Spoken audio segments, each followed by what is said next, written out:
ગુલાબના ફૂલ હવે થોડા થોડા ખીલવા મળ્યા છે. જોઈ શકો છો મંદિરે અને દરરોજ અમે મંદિરે લઈ જઈ બે ત્રણ ફૂલ દરરોજ હોય. જોઈ શકો છો તુલસી માતા. પાછા લીંબુની શરૂઆત થઈ ગઈ છે. ઓલા આગલા લીંબુ ખલાસ થઈ ગયા, નવા પાછા આવવા મળ્યા છે. જોઈ શકો છો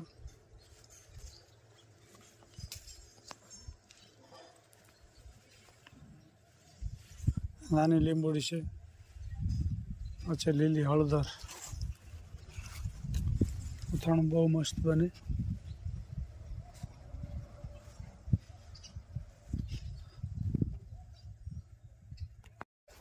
જય સ્વામી મિત્રો, જો હવે થોડો કપાસ તૈયાર થવા મળ્યો છે.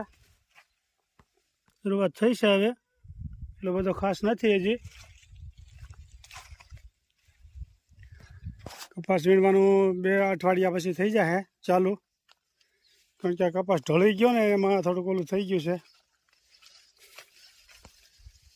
ઢાળી નાખ્યો એટલે હાથી ન હાલી શક્યું.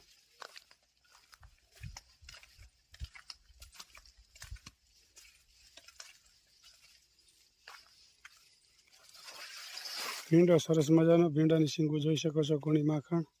આ છે તુવેર. હમણાં અઠવાડિયાથી આ વરસાદ વહી ગયો છે એટલે થોડીક રાહત થઈ ગઈ છે. સારું છે, વરસાદ નથી એમાં. 10 દિવસ પછી જરૂર પડે વરસાદની. આ ગુવાર વધારે વરસાદ આવવાના કારણે આવું થઈ ગયો, ભાંગી ગયો ગુવાર. જોઈ શકો છો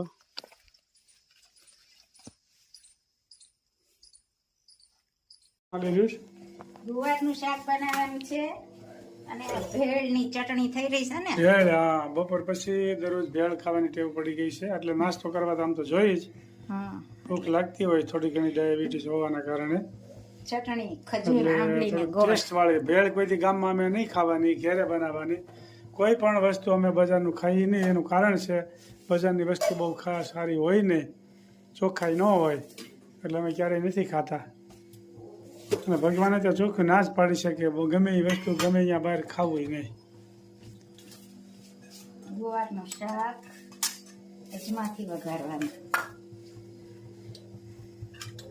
એટલે સારું લાગે, ટેસ્ટ આવે. રાઈ, જીરું,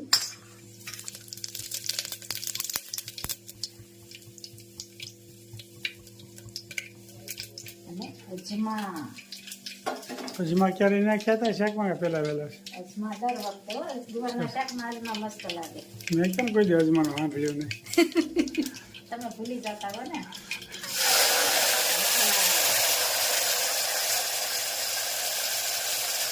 ખૂબ સરસ મજાની બેનો કોમેન્ટ કરી રહ્યા છે. બધી બહેનોનો ખૂબ ખૂબ આભાર.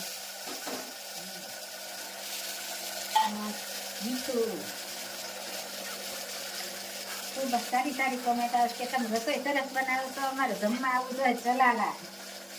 તો આ બાજુ આવો તો આવજો. હા, બેનો વાતો કર્યા કરે પણ આવતા નથી કોઈ. પણ હવે એમાં એવું છે વિદેશથી તો ક્યારેક આવવાનું થતું હોય. નજીકમાં હોય તો આવે ને. મુંબઈથી નહીં ઘણા કોમેન્ટ આવે છે. મુંબઈવાળા ઘણા જોવા મળ્યા છે. બધા મુંબઈવાળાનો ખૂબ ખૂબ આભાર. મુંબઈવાળા, અમદાવાદવાળા. કોઈથી જોઈ છે મુંબઈ? મુંબઈ જોયું નથી હો.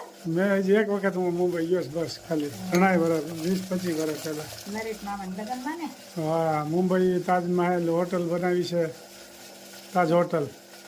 ખૂબ સરસ મજાની જોવા મજા આવી છે. હળદર, ચટણી, ધાણા જીરું, નિમક. મેં એક બેનની કોમેન્ટ હતી કે ગુવાનું શાક કડછું થાય છે, તો કડછું થતું હોય ને તો થોડુંક ગોળ પણ નાખી શકાય અથવા ખાંડ નખાય.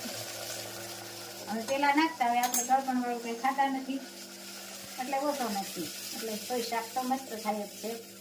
પણ અમુક ગુવાર એવો હોય ને તો કદાચ ગુવાર પાણીની તાણી પડી ગઈ ખેંચ, એની હિસાબે કડવો થઈ ગયો એટલે એવું બન્યું હોય. એને લીધેથી નહીં થાય નહીં ક્યારેય. અને ગુવારનું શાક મસ્ત બની ગયું છે. આપણી રસોઈમાં તો બહેનો ખૂબ ઇન્ટરેસ્ટ ધરાવે છે. બધી બહેનોનો આભાર માન્ય કરવો પડે આપણે. ગુવારના શાકમાં થોડુંક જ પાણી હોય, રસોમાં હોય એટલે એને ધીમે ગેસે 3 સીટી કરો ને ગમે એ શાક વઘારો. ધીમે ગેસે 3 સીટી એટલે શાક મસ્ત થાય. લોયાવા બનાવ્યું હોય ને એવું જ. મજાની ચટણી તૈયાર થઈ ગઈ છે. પહેલાં આંબલીને ગરમ કરીને ખાલી પાણી ગરમ કરવાનું, એમાં આંબલી, ગોળ, ખજૂર, ચટણી, ધાણા જીરું. આમાં ભાઈ 3-4 જાતની આઈટમ ભેળવવી પડે.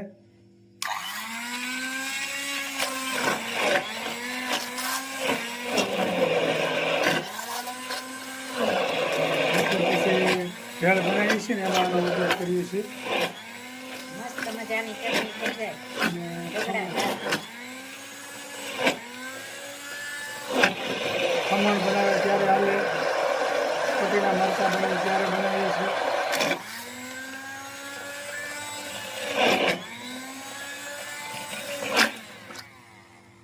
મસ્ત ચટણી બની ગઈ ને. ખૂબ સરસ મજાની ચટણી તૈયાર થઈ ગઈ છે, આપ જોઈ શકો છો.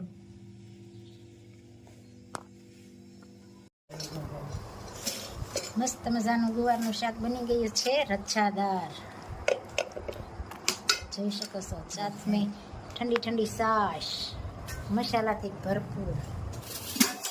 જમવા પણ બેસી ગયા છે. રોટલી,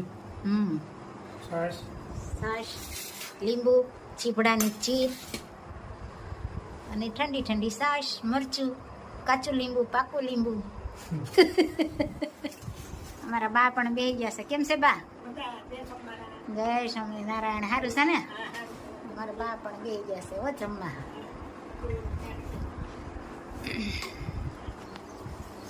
साथ में दही है तो फ्रीजમાં है. સાદું ભોજન. માયા માયા સૌરતે ને વલ્લભ રટે નહીં કોઈ. માયા છોડી જો વલ્લભ રટે તો થાય બેડો પાર. હારે જરા માયાની જાળમાં જૂઠા સંસારમાં રટીલો શ્રી વલ્લભના નામને. હારે પવન ઝેરી કળયુગમાં વાય છે. હારે માનવ માયામાં તોય લલચાય છે. હારે જરા અંતર ના પાડદા ખોલો સંસારમાં રટીલો શ્રી વલ્લભના નામને. હારે બાળપણું ગુમાયું રમત રંગમાં. હારે ગય જુવાની માયાના ફંદમાં. હારે હવે ગટપણમાં છે જે સંભારો સંસારમાં રટીલો શ્રી વલ્લભના નામને. હારે કંઈક મોયા સ્વરૂપ રંગ રસમાં. હારે ભાન ભૂલ્યા સો માનય અભિમાનમાં. હારે સુખ સપના સમાન તમે જાણો સંસારમાં રટીલો શ્રી વલ્લભના નામને. હારે જેને જાણ્યું છે વલ્લભના નામને. હારે ઈ તો પામ્યા છે વિશાળ ધામને. હારે દાસ દયા કહે છે કર જોડી સંસારમાં રટીલો શ્રી વલ્લભના નામને. જય. ખૂબ સરસ ભજન ગાયું. માન અભિમાન છોડી અને ભગવાનને ભજી લ્યો અને આ જિંદગી હાલી. મહારાજ નીકળેલા રસ્તામાં જતા હતા તો રસ્તાને કાંઠે ગોવાળિયાઓ ગાયું ચારતા હતા અને એમના મહિલાઓ દૂધના ઢેગડા લઈને જતા હતા. મહારાજને થયું કે કંઈક મૂળજી બ્રહ્મચારી રમૂજ કરી એટલે કીધું કે હે બ્રહ્મચારી મહારાજ, તમને માર ખવડાવું? હે બ્રહ્મચારી મહારાજ કે પ્રભુ માર ન ખવડાવો, લાડવા ખવડાવવાની વાત સાચી છે ને. આપણને કોઈ કેવું કીધું એટલું વાહ ભગવીના તો હોય. અરે મહારાજ એ લાડવા ખવડાવો તો હારો, બાકી પણ તમને ખવડાવો માર તો એ બ્રહ્મચારી મહારાજ કે આમાં તો ભગવાન કે તો પછી આમાં એ મહારાજ તમારી ઈચ્છા, તમે જેમ કરો. એટલે મહારાજે ધોતી ચાદર પહેરેલા, ધોતિયું થોડુંક એવું કરી લીધું અને ચાદર માથે ઓઢી દીધી અને ટોળામાં ગયા અને ત્યાં જઈને કે અમને બચાવો બચાવો, ઓલો ભાવો અમને મારે છે, અમારી વાહે પડ્યો છે. એટલે હવે જૂનો સમય ને બીજું પછી ઓળખવાનું થોડું હોય કે આ તો બહુ નાના બાળક છે, બચાવવા જોઈએ. તો ખમો ખમો કે જો અમારા બધા આમ ઢોર ચારે ને એને બોલાવે એટલે હાથ કર્યો, એ અહીંયા આવો, આ કોઈ અજાણ્યા બાળા આવ્યા છે અને એને ઓલો ભાવો એની વાહે પડ્યો છે. પછી ઓલા બધા કોવાળી આવ્યા લાકડી લઈ દોડતા દોડતા, એટલે કે કોણ છે કોણ છે? તો કે આવું છે.